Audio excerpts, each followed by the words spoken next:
So sometimes I get invited to give weird talks. I got invited to speak to the people who dress up in big stuffed animal costumes to perform at sporting events. Unfortunately, I couldn't go, but it got me thinking about the fact that these guys, at least most of them, know what it is that they do for a living. What they do is they dress up as stuffed animals and entertain people at sporting events. Shortly after that, I got invited to speak at the convention of the people who make balloon animals. And again, I couldn't go, but it's a fascinating group. They make balloon animals. There's a big schism between the ones who make gospel animals and porn animals. But they do a lot of really cool stuff with balloons. Sometimes they get in trouble, but not often. And the other thing about these guys is they also know what they do for a living. They make balloon animals. But what do we do for a living? What exactly do the people watching this do every day? And I want to argue that what we do is we try to change everything. That we try to find a piece of the status quo, something that bothers us, something that needs to be improved, something that's itching to be changed, and we change it. And we try to make big, permanent, important change. But we don't think about it that way, and we haven't spent a lot of time talking about what that process is like. And I've been studying it for a couple years, and I want to share a couple stories with you today. First, about a guy named Nathan Winograd. Nathan was the #2 person at the San Francisco SPCA. And what you may not know about the history of the SPCA is it was founded to kill dogs and cats. Cities gave them a charter to get rid of the stray animals on the street and destroy them. And in a typical year, 4 million dogs and cats were killed, most of them within 24 hours of being scooped off the street. Nathan and his boss saw this, and they could not tolerate it.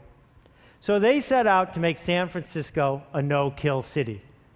Create an entire city where every dog and cat, unless it was ill or dangerous, would be adopted, not killed. And everyone said it was impossible. Nathan and his boss went to the city council to get a change in the ordinance, and people from SPCAs and humane shelters from around the country flew to San Francisco to testify against them, to say it would hurt the movement and it was inhumane. They persisted, and Nathan went directly to the community.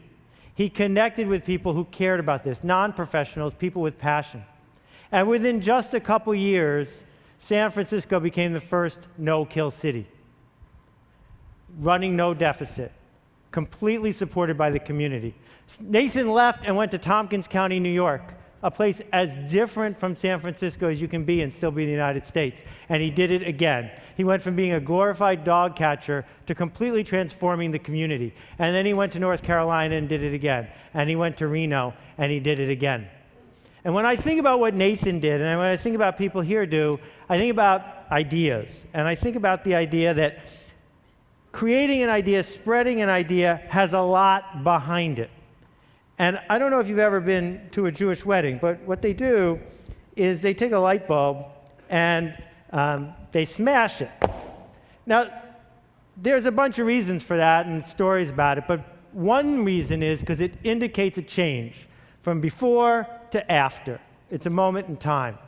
And I want to argue that we are living through and are right at the key moment of a change in the way ideas are created and spread and implemented. We started with the factory idea, that you could change the whole world if you had an efficient factory that could churn out change. We then went to the TV idea that said if you had a big enough mouthpiece, if you could get on TV enough times, if you could buy enough ads, you could win.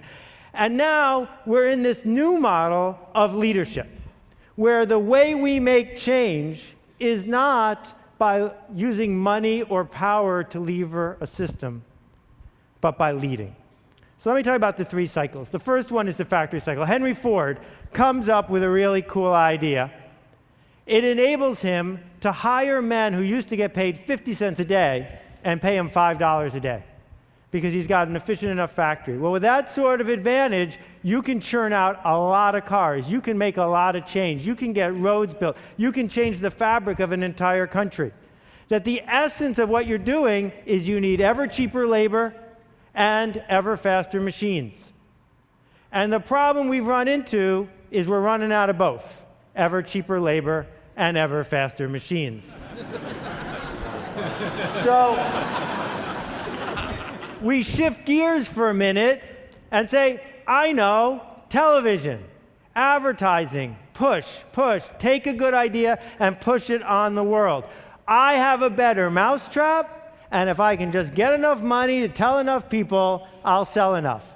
And you can build an entire industry on that. If necessary, you can put babies in your ads. If necessary, you can use babies to sell other stuff. And if babies don't work, you can use doctors.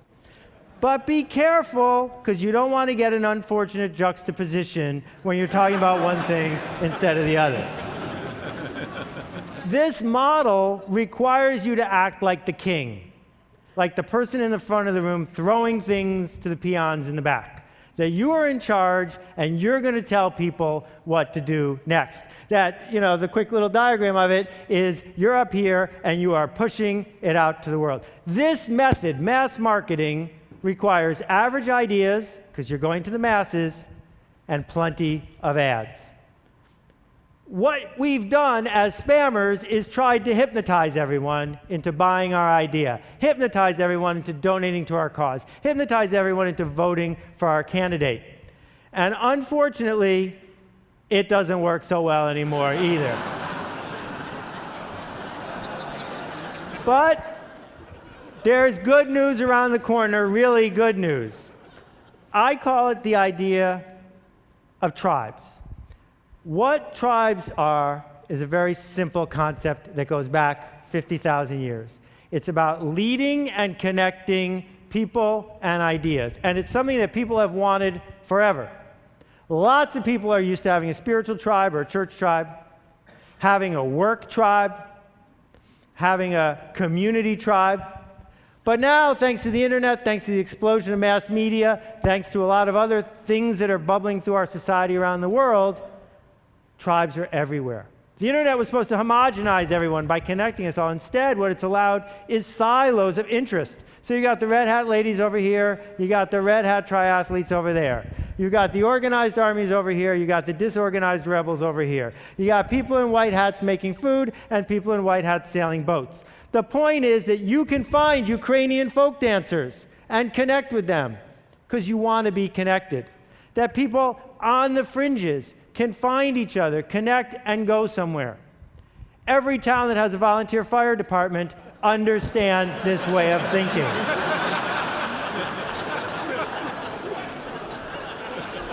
Now,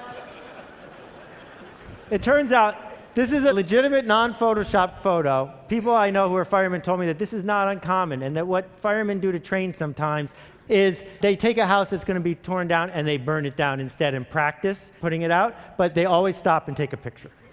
So, the pirate tribe is a fascinating one. They got their own flag, they got the eye patches. You can tell when you're running into someone in a tribe. And it turns out that it's tribes, not money, not factories, that can change our world, that can change politics, that can align large numbers of people. Not because you forced them to do something against their will, but because they wanted to connect.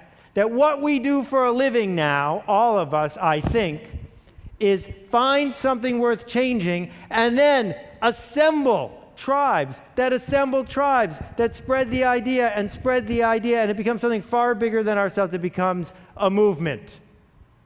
So, when Al Gore set out to change the world again, he didn't do it by himself, and he didn't do it by buying a lot of ads. He did it by creating a movement.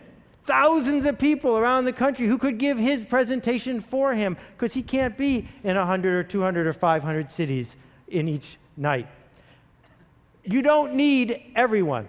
What Kevin Kelly has taught us is you just need, 1,000 true fans, 1,000 people who care enough that they will get you the next round and the next round and the next round. That means that the idea you create, the product you create, the movement you create isn't for everyone. It's not a mass thing. That's not what this is about. What it's about instead is finding the true believers. It's easy to look at what I've said so far and say, wait a minute, I don't have what it takes to be that kind of leader. So here are two leaders. They don't have a lot in common. They're about the same age, but that's about it.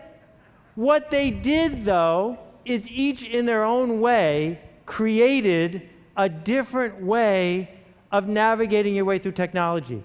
So some people would go out and get people to be on one team, and some people would get people to be on the other team. It also informs the decisions you make when you make products or services. This is one of my favorite devices. But what a shame that it's not organized to help authors create movements. What would happen if when you're using your Kindle, you could see the comments and quotes and notes from all the other people reading the same book as you in that moment, or from your book group, or from your friends, or from the circle you want? What would happen if authors or people with ideas could use version 2, which comes out on Monday, and use it to organize people who want to talk about something? Now, there's a million things I could share with you about the mechanics here, but let me just try a couple. The Beatles did not invent teenagers. They merely decided to lead them. That most movements, most leadership that we're doing is about finding a group that's disconnected but already has a yearning, not persuading people to want something they don't have yet. When Diane Hatz worked on the Matrix, her video that spread all across the internet about the way farm animals are treated, she didn't invent the idea of being a vegan. She didn't invent the idea of caring about this issue, but she helped organize people and helped turn it into a movement. Hugo Chavez did not invent the disaffected middle and lower class of Venezuela. He merely led them. Bob Marley did not invent Rastafarians. He just stepped up and said, "Follow me."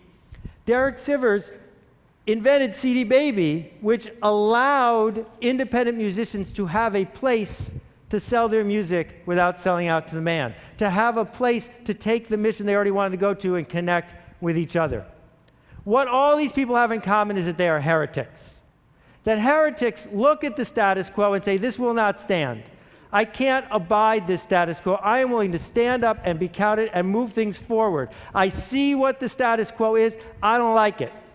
That instead of looking at all the little rules and following each one of them, that instead of being what I call a sheep walker, somebody who's half asleep, following instructions, keeping their head down, fitting in, every once in a while, someone stands up and says, not me. Someone stands up and says, this one's important. We need to organize around it. And not everyone will. But you don't need everyone. You just need a few people who will look at the rules, realize they make no sense, and realize how much they want to be connected. So Tony Hsieh does not run a shoe store. Zappos isn't a shoe store. Zappos is the one, the only, the best there ever was place for people who are into shoes to find each other, to talk about their passion, to connect with people who care more about customer service than making a nickel tomorrow. It can be something as prosaic as shoes and something as complicated as overthrowing a government. It's exactly the same behavior, though. What it requires, as Geraldine Carter has discovered, is to be able to say, I can't do this by myself, but if I can get other people to join my climate ride, then together we can get something that we all want. We're just waiting for someone to lead us. Michelle Kaufman has pioneered new ways of thinking about environmental architecture. She doesn't do it by quietly building one house at a time. She does it by telling a story to people who want to hear it, by connecting a tribe of people who are desperate to be connected to each other, by leading a movement and making change. And around and around and around it goes. So 3 questions I'd offer you. The first one is, who exactly are you upsetting? Because if you're not upsetting anyone, you're not changing the status quo. The second question is, who are you connecting? Because for a lot of people, that's what they're in it for. The connections that are being made one to the other. And the third one is, who are you leading? Because focusing on that part of it, not the mechanics of what you're building, but the who and the leading part is where change comes. So, Blake at Tom's Shoes had a very simple idea. What would happen if every time someone bought a pair of these shoes, I gave exactly the same pair to someone who doesn't even own a pair of shoes? This is not the story of how you get shelf space at Neiman Marcus. It's a story of a product that tells a story. And as you walk around with this remarkable pair of shoes and someone says, what are those? You get to tell the story on Blake's behalf, on behalf of the people who got the shoes.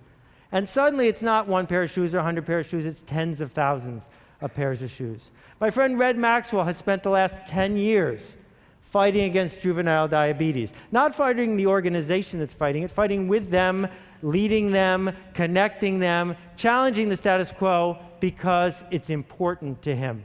And the people he surrounds himself with need the connection. They need the leadership. It makes a difference. You don't need permission from people to lead them. But in case you do, here it is. They're waiting, we're waiting for you to show us where to go next. So here's what leaders have in common. The first thing is they challenge the status quo. They challenge what's currently there. The second thing is they build a culture, a secret language, a 7-second handshake, a way of knowing that you're in or out. They have curiosity about the people in the tribe, curiosity about outsiders. They're asking questions. They connect people to one another. Do you know what people want more than anything? They want to be missed. They want to be missed the day they don't show up. They want to be missed when they're gone. And tribe leaders can do that. And it's fascinating because all tribe leaders have charisma, but you don't need charisma to become a leader. Being a leader gives you charisma. And if you look and study the leaders who have succeeded, that's where charisma comes from the leading. And finally, they commit. They commit to the cause, they commit to the tribe, they commit to the people who are there. So I'd like you to do something for me, and I hope you'll think about it before you reject it out of hand. What I want you to do, it only takes 24 hours, is create a movement. Something that matters. Start. Do it. We need it. Thank you very much. I appreciate it. Thank you.